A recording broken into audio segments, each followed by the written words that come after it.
Yo soy alguien de campo que tuvo la idea un día de seguir un sueño. Me tocó llegar a un barrio aquí a Herrera que me dio la similitud de no sentirme tan en la capital, porque para nosotros que venimos del pueblo es un poquito chocante. Sí. Pero vine a un barrio y he estado el 90% de todo el tiempo, ya 22 años en la capital, en mi zona de Herrera.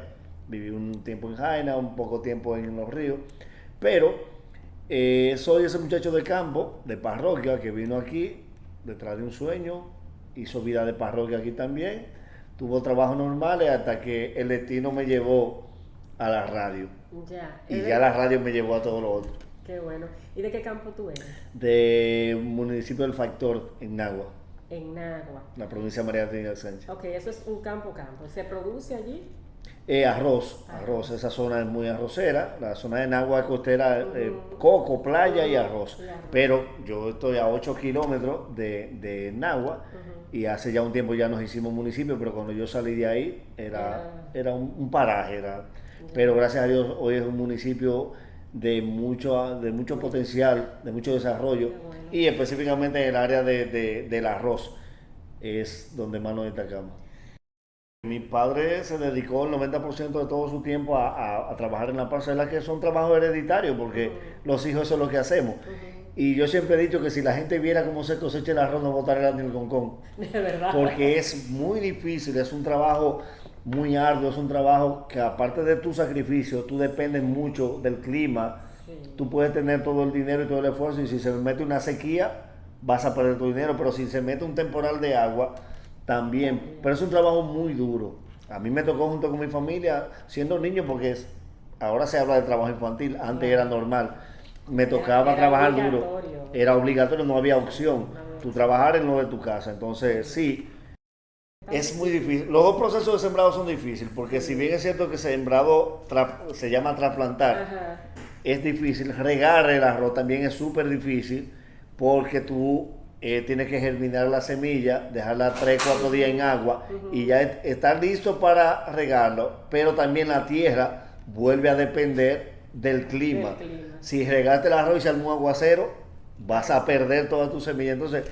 era sumamente difícil, principalmente ahora yo lo veo más porque puedo desde el lado afuera ver que me ponían y ponían a mis hermanos a trabajar con hombres, porque Sí. nosotros solos, aunque éramos todos varones, no dábamos, pero nosotros trabajábamos de 7:30, 8 de la mañana a 5 de la tarde con hombres.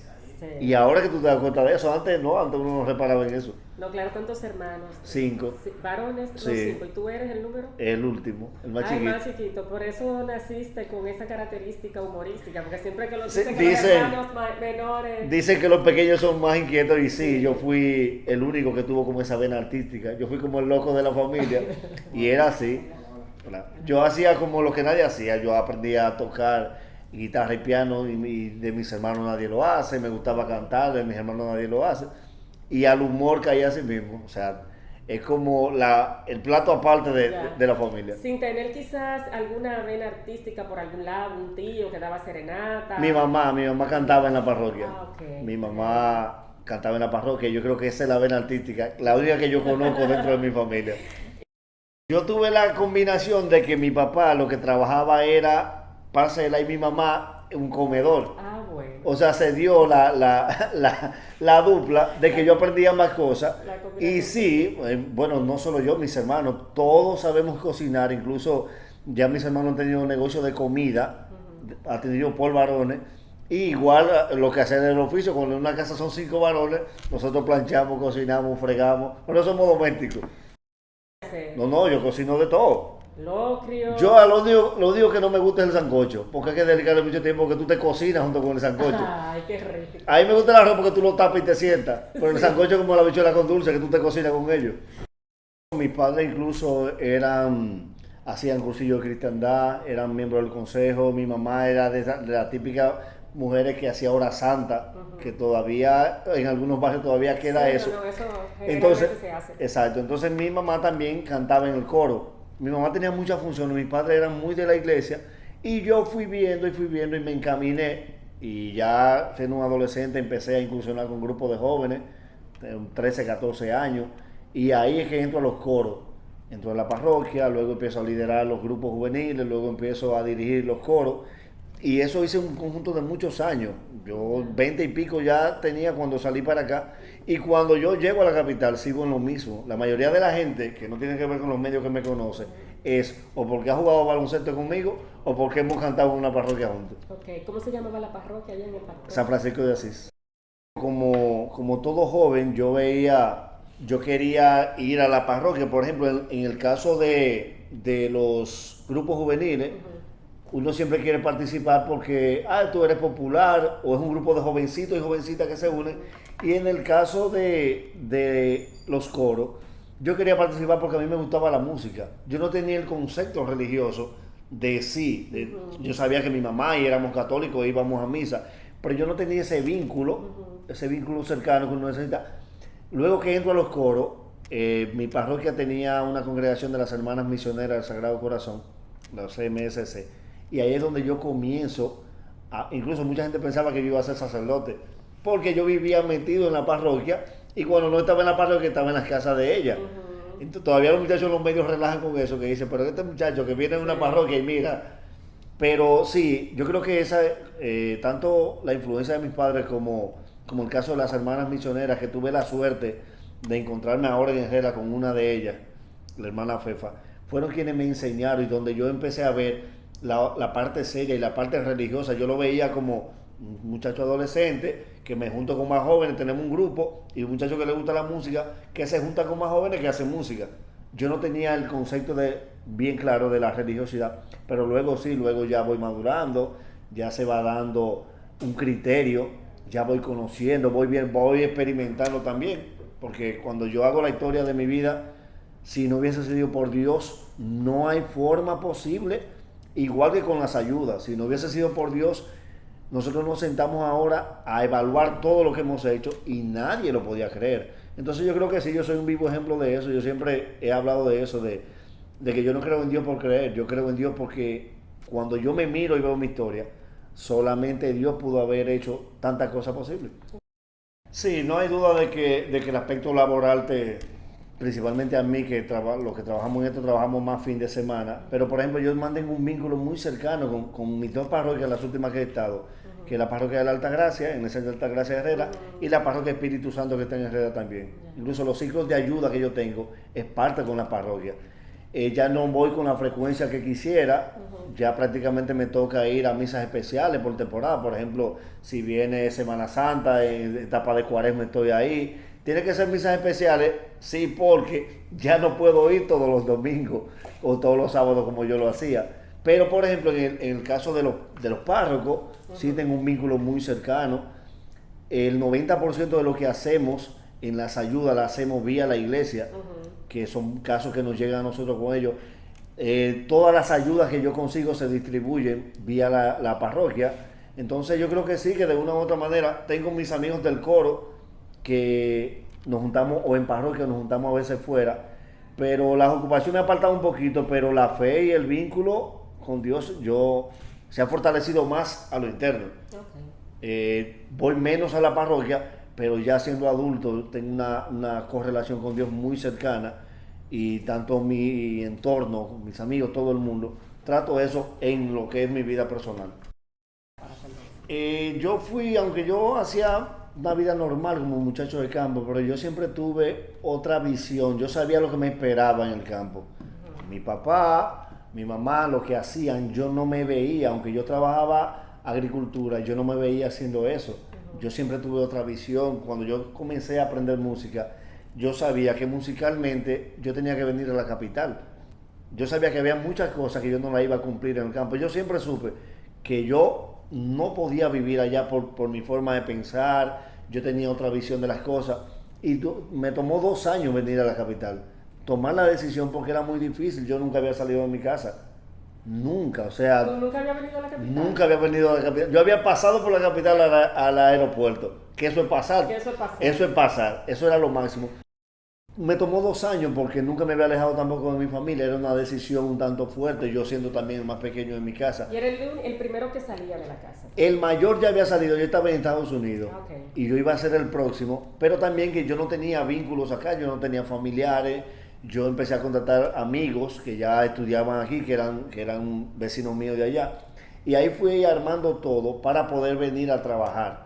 Y así fue que se dio 2 años después, yo un día tomé la decisión y yo dije, no, que yo tengo que irme sabiendo lo que me esperaba. Yo no había vivido en la capital, pero sí me habían dicho, mira, la capital es fuerte, tú eres un muchacho de campo, en la capital la gente no se conoce mucho, no hay esos vínculos. Y fue así y más cuando yo llegué, porque para mí fue muy chocante. Imagínate la vida de campo, donde en mi casa se podía hacer un play en el patio, a yo vivir pegado de una gente de todo el mundo aquí. Por ejemplo, que el agua llega 2 veces a la semana. Para mí eso era cosa que yo no la creía hasta que la viví. Pero sí, así como me tardé mucho en tomar la decisión, así sabía que cuando la tomara no iba a volver atrás. Y así mismo fue, pasé mucho trabajo acá para poder adaptarme. ¿Qué edad tenía? Unos 21 años. ¿Y qué cuando tú le vine. planteaste a tu padre? ¿Y cómo ellos asumieron esa decisión tuya y que tú estabas tan firme Sabían que yo hablaba mucho de eso y yo sabía que ya ellos veían la convicción en mí de que mi mentalidad no iba a ser para vivir en el campo. No había forma porque yo todo me lo encontraba mal, yo vivía viendo las cosas que pasaban en la capital, las oportunidades, el trabajo, otra cosa que no fuese agricultura, que yo aunque lo hacía no me gustaba. Yo tenía esa venita del arte y yo sabía que por alguna parte me iba a colar en arte, yo no sabía en qué área. Lo último que yo pensé era que era humor, porque yo lo que había aprendido era música. Pero también yo decía, yo no tengo oportunidad aquí, por más que yo quiera, es un campo, ahora está mucho más desarrollado, hay cable, hay cientos de emisoras. Pero en ese entonces eran 2 emisoras que habían y ninguna oportunidad. Entonces así mismo lo sopesé, pero cuando salí, mi padre, no, está bien, dale. Cuando yo veía a la gente, yo que venía de los fines de semana a juntarme con los muchachos saliendo de la misa y nos sentamos donde quiera, y yo me sentaba y la gente me decía, ¿y tú estás sentado ahí? Y yo decía, ¿pero cómo así? Muchachos, por ahí atracan a cada rato. Y yo me quedaba así, pero ¿cómo es que atracan? Y yo veía ese vínculo de la gente llegar de su trabajo, trancarse en su casa, y yo decía, pero yo tengo X tiempo viviendo aquí, yo no sé quiénes viven al lado mío. Sin embargo, en los campos todo el mundo se conoce, todo el mundo es familia, y para mí era muy difícil el nivel de vida tan rápido, donde tú venías, trabajabas todo el tiempo, te preparabas tus cosas, te encerrabas. Yo decía, pero ¿cómo esta gente aguanta? Esos tapones, como yo vi los primeros tapones, yo decía, pero es que no puede ser. Y esto es todos los días, me decían, sí, esto es todos los días. Entonces esa parte de adaptación, yo tuve la suerte de que viví un tiempo en Jaina, en Barranquillo, que era un poquito más calmado, pero trabajaba también en la capital, en el centro de la capital. Entonces, eso me fue como acomodando. Ese tiempo que duré en Jaina para luego volver a Herrera, como que me acomodó mentalmente, pero fue difícil. Yo vine con el plan de trabajar en un supermercado y llegando a la capital, la persona que me iba a ayudar tuvo un percance de salud y ahí cambió todo. Lo que yo venía a hacer se transformó y yo dije, no, pero que ya yo estoy aquí, yo voy a hacer lo que sea. Y además ya yo venía de trabajo duro. En Jaina me tocó trabajar como ayudante en un taller de banistería, me tocó trabajar construcción, luego me tocó pintar, trabajos que eran fuertes, principalmente el de banistería era desde las 6 de la mañana hasta las 11 de la noche. Prácticamente nosotros vivíamos ahí y trabajábamos todos los días. Entonces me tocó eso, el adaptarme, el vivir en una piececita, pero aún viviendo eso yo decía, no, pero que aunque yo esté trabajando esto, no es para acá que yo voy. Y duré ese tiempo en Jaina hasta que un señor llamado José Luis me consiguió trabajo en la embotelladora dominicana, lo que era la Pepsi antes, que ahora es Sanbet. Y ahí yo comencé como un trabajo normal de industria, pero vivía en Jaina y trabajaba en el centro de la ciudad. Y luego dije, no, es que es muy forzoso porque yo salgo a las 10 de la noche, tengo que salir corriendo a coger la última guagua para venir a Jaina otra vez. Entonces ahí es que me da la idea de que yo tengo que mudarme más cerca. Y ahí es donde me mudo a Buenos Aires Herrera. Entonces, sigues trabajando ahí en la embotelladora, te involucras con la iglesia de nuevo. Sí, sí. Donde quiera, en Jaina igual. En Jaina yo llegué y ya la semana yo estaba tocando en la parroquia. Ay, qué lindo. Yo eso era como lo vital. Y yo llegué a Buenos Aires y fue llegando a Buenos Aires para la parroquia. Donde quiera que yo he estado viviendo, siempre los primeros vínculos ha sido en un coro, en una parroquia. Igual cuando viví en Los Ríos. Entonces, ya viviendo aquí, hice un tiempo ahí, luego trabajé en el sistema inmobiliario, en un departamento de digitación, que eso pertenece a la Suprema Corte de Justicia. Y estando en esos trabajos normales, es que empiezo a escuchar radio. Ok. Ahí es donde... ¿En qué año fue eso? Eso fue un 2000 y algo, 2001, 2002, Ya. que empiezo a escuchar radio, porque yo tampoco conocía que se hacía programa de humor en radio. Para mí el humor era la televisión. Perdón, ¿en qué año fue que viniste a la capital? Bueno, yo tengo 22 años aquí, Ah, ok, en el 2000. en el 2000. Ok, Yo vine ya a final 99, principio 2000. ok, ya. Entonces ahí es que descubro de que se hace humor en radio, porque vengo de un pueblo donde la radio es para poner música o programas de panel donde la gente habla. Y yo dije, pero ven acá, pero este es un nuevo nicho de humor que yo veo que se puede hacer. Además, como yo nunca pensé trabajar en televisión, yo decía, a mí me gusta el humor, es por ahí. Y empecé a escuchar, duré como 6, 7 meses escuchando un programa que se llamaba Con la pila puesta, con Manolo Zuna, que Sí. primero estaba Robertico. Ahí es que comienzo a escuchar, yo duré como 6 o 7 meses escuchando el programa, empapándome, ver cómo hacían todo, cómo era. Y ya luego que me siento como parte de la audiencia, que creo que con lo que tengo que empiezo a llamar como interactivo, empezaba a llamar de a poquito, de a poquito, de a poquito, y se fue dando un vínculo de ¿Tú que te ya... identificabas como el Nahuel? Yo ¿Cómo no, fue su yo no me seguimiento? ponía nombre, yo llamaba normal como llamaban todos y a veces yo llamaba para un tema, se iban a comercial y me dejaban en hall. Entonces, ¿quién es que me habla? El muchacho, sí, el de Nagua. Entonces ahí es que empieza, mira, tengo la llamada del muchacho de Nagua. Y yo como que, ay, la llamada del muchacho de Nagua. Y ahí yo dije, bueno, pues déjame ponerme este apodo, porque ya sé que me conoce. Ya. Y así es que nace el apodo del Nagüero. Fue algo increíble porque yo recuerdo que estaba Manolo, estaba Idelsa, estaba el Pirri. ¿Eso fue en el mismo 2002? ¿o Sí, no? 2002. 2002. Ya yo tenía un tiempo como interactivo, incluso ya yo tenía un segmento desde mi casa. Ok. Ya yo me había vuelto muy popular en el programa, pero no existían redes sociales. Y yo sí sabía que de ellos era porque yo trabajaba en Claro. televisión, pero no tenían forma de ellos saber quién era yo. Entonces se dio un rodaje de la película Ladrones a Domicilio de Ángel Muñiz, donde Manolo iba a ser de los protagonistas y Manolo se iba a ausentar. Entonces ahí es donde me dan la primera oportunidad para yo, ya me había invitado a ver el programa, fui un día, lo hice, volví como interactivo, pero ahí me invitaron a quedarme un mes completo con el equipo, porque Manolo no iba a poder estar. Entonces ahí es que yo comienzo a hacer radio diario, yo a vivir la experiencia, empaparme cómo funcionaba todo desde dentro. Cuando Manolo viene, yo regreso otra vez de interactivo, Manolo evalúa, pregunta cómo me fue, todo chévere. Entonces luego de unos meses de yo seguir interactivo, yo hablé con ellos y dije, no, que yo quiero hacer radio, yo quiero estar ahí.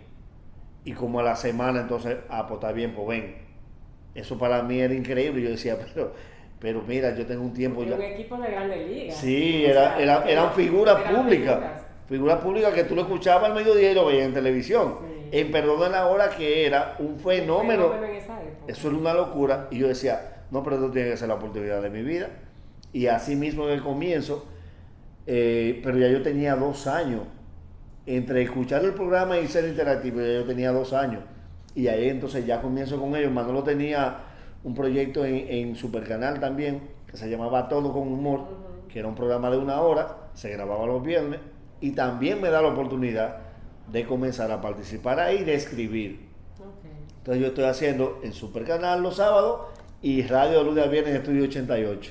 Ah, pero comenzaste bien. Comencé bien, yo decía, pero yo estoy haciendo radio y televisión, y luego de un tiempo entonces se da el famoso paso de Chedi y Manolo a Grupo Telemicro, y Manolo me lleva en calidad de libretista. Okay. Esa es la primera vez que yo voy a trabajar en un canal. Bueno, para mí es todo el que hace humor ve a Telemicro Claro. como el Disney Claro. del humor. Entonces ahí me dan la primera oportunidad como libretista. Ya luego, como era un programa de un gran elenco y se trabajaba mucho, era un programa 5 días a la semana, empiezan a darme participación en la comedia, para hacer personajes. Y ahí es donde adquiero la mayoría de la experiencia, tanto de Manolo como de Chedi, para hacer humor.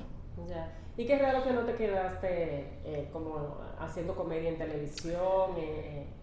Lo que pasa es que la salida de nosotros fue muy traumática del programa. Te digo de nosotros porque yo estaba, pero para ellos como figura fue muy traumática. No fue una de las mejores salidas. Las cosas no terminaron bien. Entonces, como yo era muy cercano a Manolo y vi que no se le dio el mejor trato, yo quedé como espantado. Incluso yo siempre decía, no, es que yo, mi mental, con la experiencia que yo viví, como yo pienso, yo no puedo trabajar ahí. Y me ha tocado trabajar con compañeros de ellos en otros escenarios, y yo siempre se lo digo, la salida fue tan abrupta para nosotros, y yo veía las cosas que pasó Manolo, que yo quedé como, y yo volví, cuando yo salen del aire, Chedi continúa en otro proyecto, Manolo se va a Estados Unidos, y yo vuelvo a trabajos normales. Yo salí de los medios y duré unos 2 o 3 años con trabajo normal hasta que José Hernández me llama para un proyecto en Power. Y ahí llama Ariel Santana, estaba José Ángel Morván, estaba Iván Cueva, y ahí comenzamos un proyecto que se llamaba The Morning Show. The Morning Show se llamaba.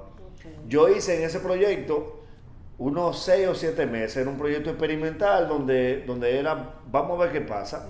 O sea, era un proyecto nuevo, donde José pudo conseguir el horario, pero tú no podías decir que, José no podía decir nada de, mira, el sueldo de ustedes es tanto, no. Esto es, vamos a josear. Vamos a ver qué pasa. Entonces, estando ahí, Boli me escribe, yo no recuerdo con quién Boli consiguió el número mío, pero Boli iba a traer creo que era Santiago Cruz, y como él era parte de los organizadores, y la ley dice que tiene que haber una contraparte dominicana, él dijo, la contraparte la voy a hacer yo, escríbeme algo. Yo me siento, escribo un monólogo para él, se le hace la presentación, perfecto. Yo continúo en Power, pero sabíamos, todos los que estábamos ahí sabíamos que teníamos que dar un pasito más, hacer un esfuerzo y buscar un nicho. Y yo estando en Power, entonces hablo con José, le digo, mira, yo voy a buscar una oportunidad. Y yo recuerdo que hacía poco tiempo que Obandi había salido del Mañanero. Era una etapa donde Obandi había salido. Y yo le escribo, Boli, mira, yo escucho el Mañanero, yo estoy haciendo radio, yo quiero que tú me des una oportunidad. Boli, que tiene una respuesta automática, que uno cree que él es receptivo, ya luego que yo lo conozco es que me di cuenta que le responde lo mismo a todo el mundo. Él me dijo, no, ve el lunes.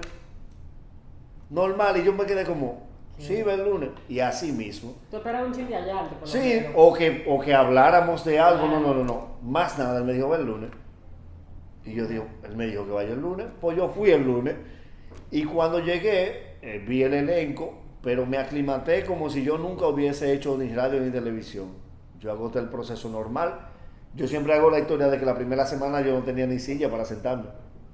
Yo hice la primera semana de pie. ¿Y Manolo estaba ahí ya? No, Manolo no estaba. Estaba Angie Romero, Eduardo Antigua, era parte del primer grupo. Sí, ya yo recuerdo, sí. Entonces nada, ya la semana que estoy ahí, la próxima semana ya me voy aclimatando, ya se me buscó una silla y ya fue como, dale para allá.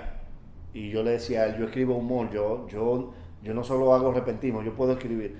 Y me dijo, no, pues trae una rutina todos los días. De ese día a la fecha, hace 10 años. ¡Wow! ¿Y de dónde te sale a ti escribir? Porque se supone que eso es un oficio que hay que estudiar también. Hay que tener, ¿cómo te salen los monólogos? O sea...